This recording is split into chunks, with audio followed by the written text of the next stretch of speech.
11वां अध्याय राजा रघुगण को भरत जी का उपदेश। जब भरत ने कहा, राजन, तुम अज्ञानी होने पर भी पंडितों के समान ऊपर ऊपर की तर्क वितर्क युक्त बात कह रहे हो, इसलिए श्रेष्ठ ज्ञानियों में तुम्हारी गणना नहीं हो सकती। तत्वज्ञानी पुरुष इस अविचार सिद्ध स्वामी सेवक आदि व्यवहार को तत्विचार के समय सत्य रूप से स्वीकार नहीं करते। लौकिक व्यवहार के समान ही वैदिक व्यवहार भी सत्य नहीं है, क्योंकि वेद वाक्य भी अधिकतर ग्रस्त जनोचित यज्ञ विधि के विस्तार में ही व्यस्त है। राग द्वेष आदि दोषों से रहित विशुद्ध तत्व ज्ञान की पूरी अभिव्यक्ति प्राय उनमें भी नहीं हुई है, जिसे ग्रस्तोचित यज्ञादि कर्मों से प्राप्त होने वाला स्वर्गादि सुख सपन के समान है नहीं जान पड़ता।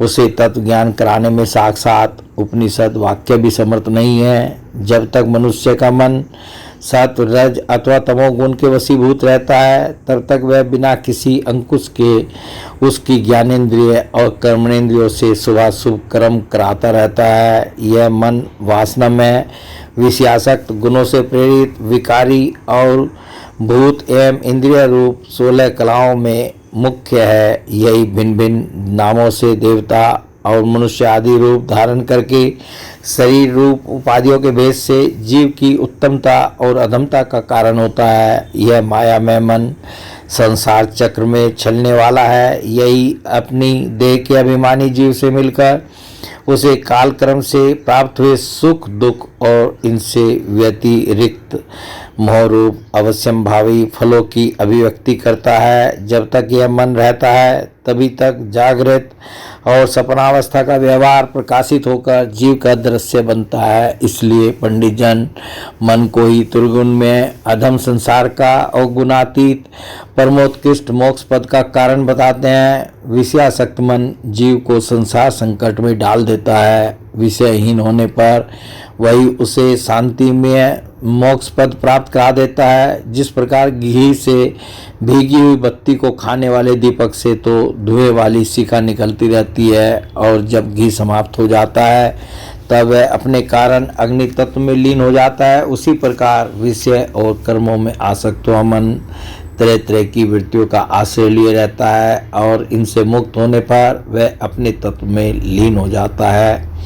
वीरवर 5 कर्मेंद्रिय 5 ज्ञानेंद्रिय और 1 अहंकार, ये 11 मन की वृत्तियां हैं, तथा 5 प्रकार के काम, 5 तन्मात्र और 1 शरीर, ये 11 उनके आधारभूत विषय कहे जाते हैं। गंध रूप स्पर्श रस और शब्द, ये 5 ज्ञानेंद्रियों के विषय हैं। मल त्याग संभोग गमन भाषण और लेना देना आदि व्यापार, ये 5 कर्मेंद्रियों के विषय है, तथा शरीर को यह मेरा है इस प्रकार स्वीकार करना अहंकार का विषय है। कुछ लोग अहंकार को मन की 12वीं वृत्ति और उसके आश्रय शरीर को 12वां विषय मानते हैं। ये मन की 11 वृत्तियाँ द्रव्य अर्थात विषय, स्वभाव, आश्य अर्थात संस्कार, कर्म और काल के द्वारा सैकड़ों हजारों और करोड़ों भेदों में परिणत हो जाती है, किंतु इनकी सत्ता क्षेत्रज्ञ आत्मा की सत्ता से ही है, स्वतः या परस्पर मिलकर नहीं है। ऐसा होने पर भी मन से क्षेत्रज्ञ का कोई संबंध नहीं है। यह तो जीव की ही माया निर्मित उपाधि है। यह प्राय संसार बंधन में डालने वाले अविशुद्ध कर्मों में ही प्रवृत्त रहता है। इसकी उपयुक्त वृत्तियाँ प्रभाव रूप से नित्य ही रहती हैं। जागृत और सपन के समय वे प्रकट हो जाती हैं और सुसुप्ति में छिप जाती हैं। इन दोनों ही अवस्थाओं में क्षेत्रज्ञ जो विशुद्ध चिन्ह मात्र है, मन की इन वृत्तियों को साक्षी रूप से देखता रहता है।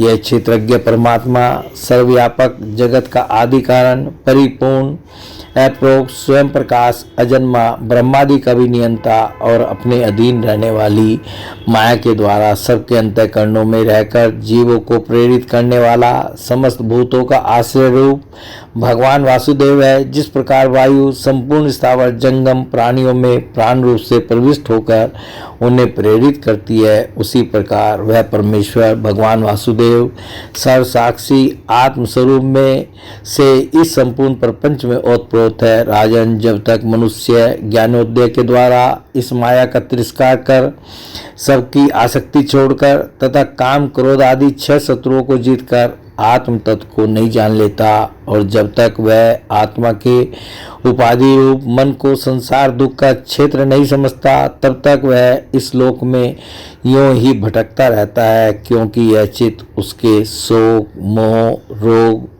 राग, लोभ और वैर आदि के संस्कार तथा ममता की वृद्धि करता रहता है। यह मन ही तुम्हारा बड़ा बलवान शत्रु है। तुम्हारे उपेक्षा करने से इसकी शक्ति और भी बढ़ गई है। यह यद्यपि स्वयं तो सर्वथा मिथ्या है, तथापि इसने तुम्हारे आत्मस्वरूप को आच्छादित कर रखा है।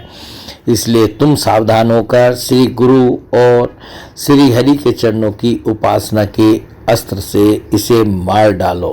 बोले भगवान श्री कृष्ण की जय।